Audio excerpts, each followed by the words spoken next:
Great. Welcome, everyone. It's really great to be here. Thank you to colleagues for the previous talks. Thank you to Jürgen and Chris and everybody for bringing this together. I know there's a lot of invisible labour that goes on behind these kind of things. So I really, really appreciate it. I've been really enjoying listening to what people have been saying, and I was really enjoying listening to Katie's conversation then and the last question about what's the relationship between volunteering and skills. There's a lot of rhetoric around that, and we can often program around it. And I suppose I've been thinking about this quite a long time, and I've been talking to Chris quite a long time thinking about these things. And what we're going to talk about today is a really quite large project looking at the relationship between volunteering and skills acquisition and employability in Uganda. And we're particularly looking at refugee youth. And what we wanted to talk about today really was a kind of a snapshot, some initial findings from the project, which give an account of volunteering that is perhaps a little bit different to what some of us might have expected, what some of us might have been talking about. And I suppose the headline for me, and I say this as an academic, and of course, as an academic, I'm actually someone who prefers to work in collaboration with civil society organisations and volunteering organisations. And at Northumbria, I run, I guess, 3 or 4 fairly big volunteering research projects, often in collaboration with others in different parts of the world.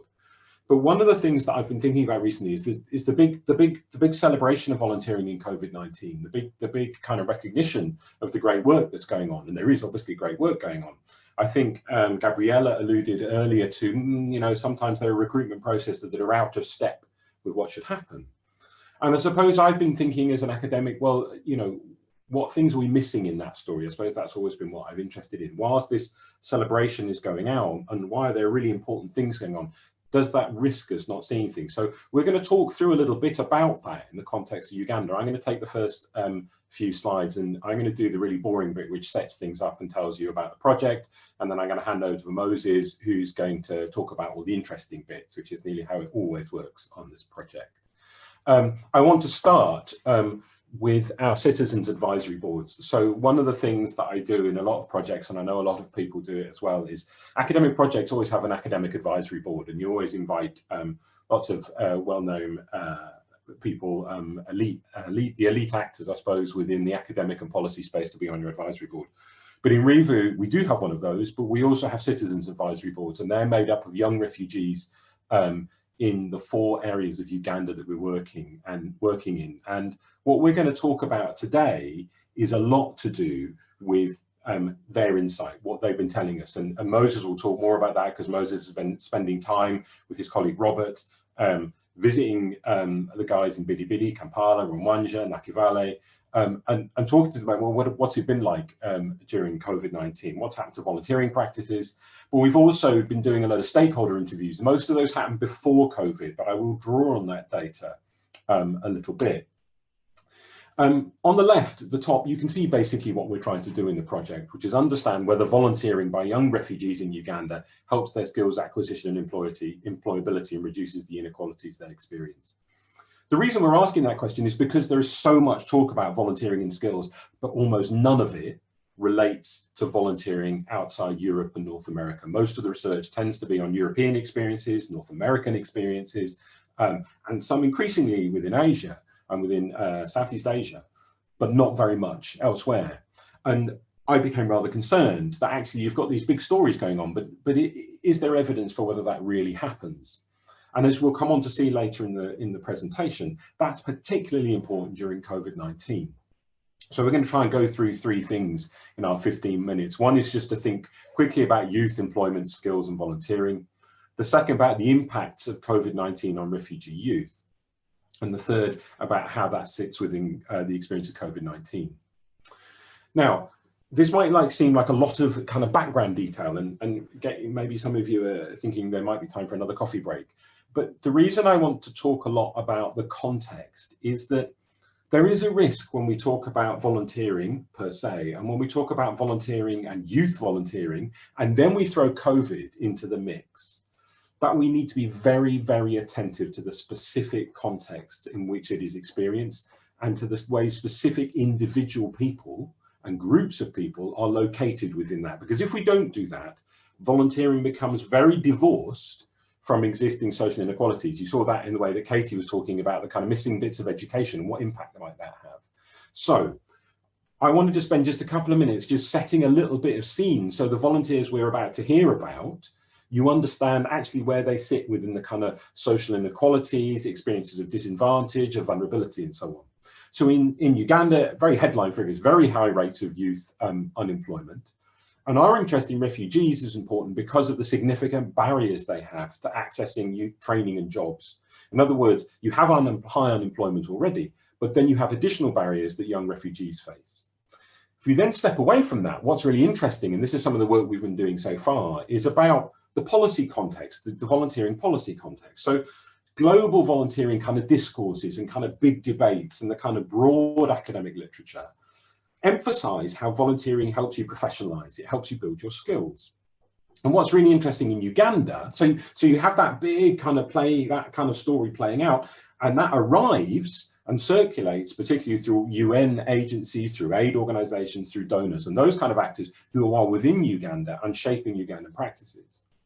Then you have a policy framing of volunteering very much focused on youth empowerment, employability. So the government kind of approach to volunteering really comes through a focus on young people's empowerment, and volunteering comes in from the side. And then you also have what's often referred to as a relatively liberal refugee regime, which emphasizes refugee self-reliance. So here you see, this is the picture I want to paint you: high unemployment, significant barriers to jobs, a big emphasis on volunteering and skills, and a big emphasis on self-reliance. So it's in that context that we need to start thinking about volunteering by young refugees. And I just want to share this because it's really important to be clear about what we mean when we're talking about volunteering. I really like how Katie was talking about kind of social action. And there are lots of different languages around here, and I'm not going to read through all of these, but I think it's really, really important that we're careful about the degree to which volunteering as a concept easily moves and travels. It may be being employed in lots of different contexts, but may mean very different things and maybe being reworked and challenged. And I think COVID will have done some of that work in the last sort of 8 months. So on the left of your screen, you'll be able to see kind of 3 blocks, 3 headings, which are kind of a grouping of the ways in which volunteering is understood as we see it in Uganda. So one is volunteering as being about community and volunteer well-being, and particularly for young refugees, seeing it as a kind of healing process of building resilience for people to cope with significant trauma. At the bottom, you'll see service delivery, that classic example that volunteering is actually of free labour. And you see here a government official saying, lack of willingness to be people to be deployed, that's a good way of using volunteering because people won't go and do it for a job. But in the middle is the most important, about livelihoods and work. That the strongest theme in our initial research was around formal volunteering, people saying that volunteering is a stepping stone into the marketplace and it comes with remuneration. And in a sense, it's seen as the formal part of a pathway to employment. The problem with that is, as you see on the right, not everybody has access to that. And so one of the things that we're dealing with in the project is, well, who gets access to what kind of volunteering? And there's an example here that vulnerable communities tend to get access to volunteering opportunities that are not as well recorded and well remunerated, which means they get to participate in forms of volunteering that are perhaps not as oriented to skills, whilst volunteers who are from less marginalised groups perhaps can do administrative work in schools, which gives them a pathway to employment. So that's the big picture, and I'm going to hand over to Moses now to talk about what we've discovered about how this is playing out during COVID-19.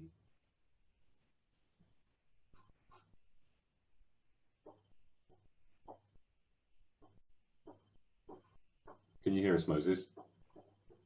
Yeah, I'm trying to share the screen. Maybe if you I can stop sharing. Yeah, thank you. Thank you, Matt. So I'll just speak on from where Matt has brought us. So I'm looking at the context of Uganda. Uganda, as you might have read in the literature, has got an open door refugee policy. So we have 2 sets of refugees. There's a group that receives targeted support from humanitarian agencies and are found in the refugee settlements. And for the purpose of this study, we are looking at 4 refugee settlements that host predominantly South Sudanese communities, the Congolese, people from Burundi, and Somalia. And there's another segmentation there in that We also have urban refugees. Basically, we focus around Kampala. So this kind of gives us a very good benchmark from which we could understand what is happening to young refugee volunteers in as far as employability and skill acquisition is concerned. So around March, mid-March 2020, Uganda, just like the rest of the world, acted on the COVID-19 pandemic by kind of restricting movements of people. And this had a lot of implications for so many sectors. So the lockdown brought about disconnections, especially for young refugees. They got disconnected from their peers. Those who were in schools could no longer go to school because refugee schools sometimes also have people from the host community, those from neighboring villages and towns. They go and study together with the refugees. So this kind of got disrupted. Then there are young refugees who were also engaged in petty businesses, doing small scale trade in the market areas in pursuit of their livelihoods. Again, these were also disrupted because all markets were closed. So you could say that there was loss of livelihood opportunities. And this was really not easy, especially for young people who depended a lot on such things. It was even more precarious for urban refugees who do not receive targeted support that is normally found in the settlement because they survive on their own. So it's about self-reliance. So by closing all these avenues meant that they really had very few places where they could go to, pursue their livelihood opportunities. In our conversation, when we visited refugee settlements just recently, we also realized that just before the COVID-19 lockdown, some of the refugees had actually traveled back, and this was to South Sudan,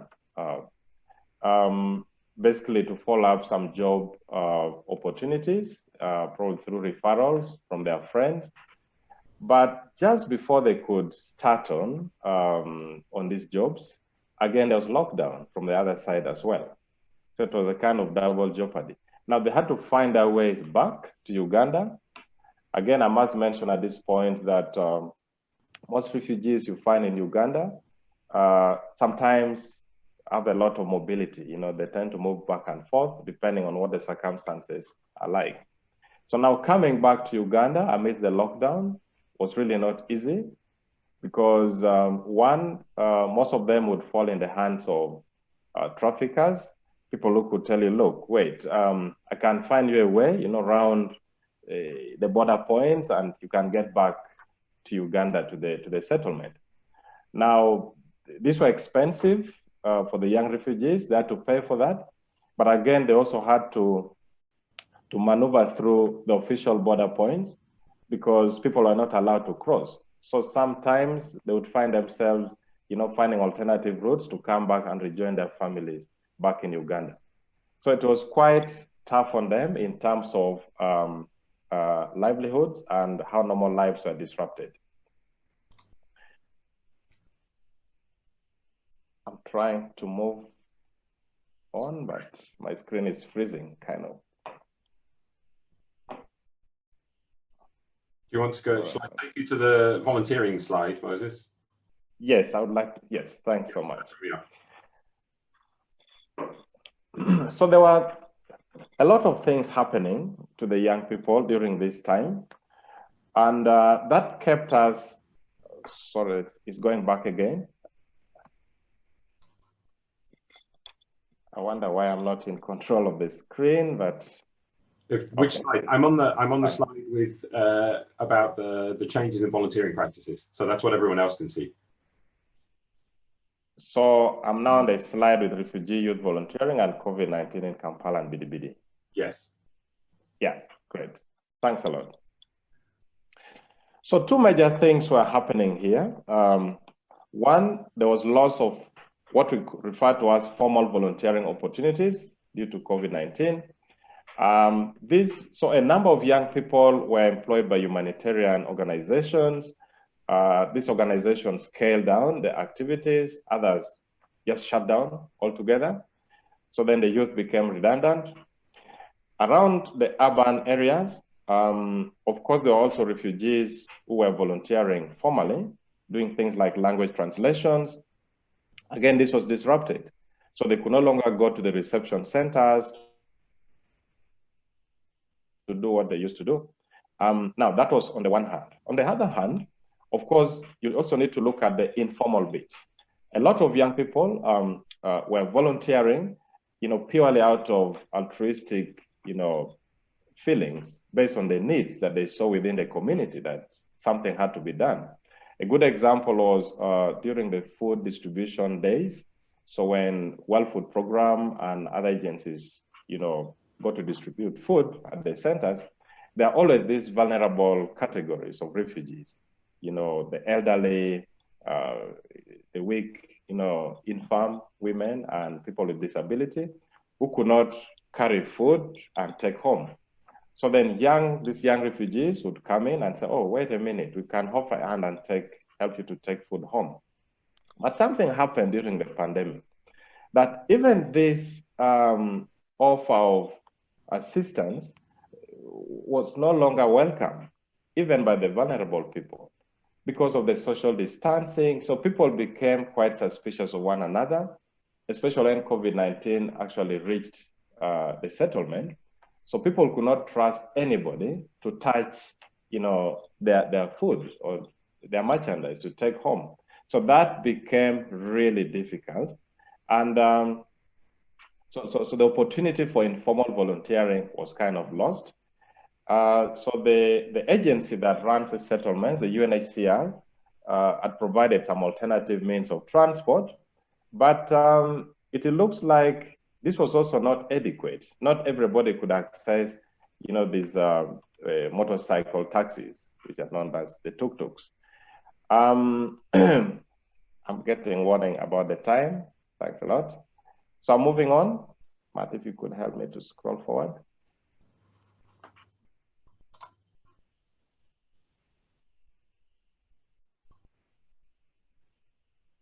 Can you see that, Moses? Sorry, I can't. It's just I think you just had one final, the bullet points on the right about impact and then the questions, but I can do either if you can't see it. I can't see it, so, all right, now I can see it, great. So basically, reflecting on all this, so we thought of, some key questions that immediately come to mind. One of them is, how does inequality shape young people's experiences of volunteering during COVID-19? I mean, do you think they'll still consider volunteering as a useful thing? I mean, especially those ones who lost out on opportunities, or those who used to think volunteering was, a full-time engagement, especially when you think in terms of the formal aspect of volunteering, where you receive some bit of stipend. The other question that comes to mind is, what has the COVID-19 pandemic taught us about different forms of volunteering? So you look at sustainable, scalable approaches, access to skills, access to employability. So a lot of things also need to be reflected upon. So I will not go so deep into that. Probably that will be the point of discussion later on. And then the other question is, when is youth volunteer engagement a form of exploitation? If we look at formal volunteering, informal volunteering, but probably mostly the former, in terms of filling gaps, because there are instances where volunteers are hired just to fill the labor gaps within organizations. And also, how do they determine the stipends for volunteers? Some people use the minimum expenditure basket, as they call it. But again, if you look at it in terms of the minimum necessities for livelihood within a given context, at times this is quite inadequate. Then the other question that comes to our mind probably is, how can volunteer engaging organizations support youth livelihoods during crisis and beyond? So basically, we want to look at, could there be probably more focus on the volunteer other than the work they do? So sometimes there's more focus on the work that volunteers do, and we don't even think about the volunteers themselves. I want to end here and thank you so much. We are happy to take on any questions that will come after this.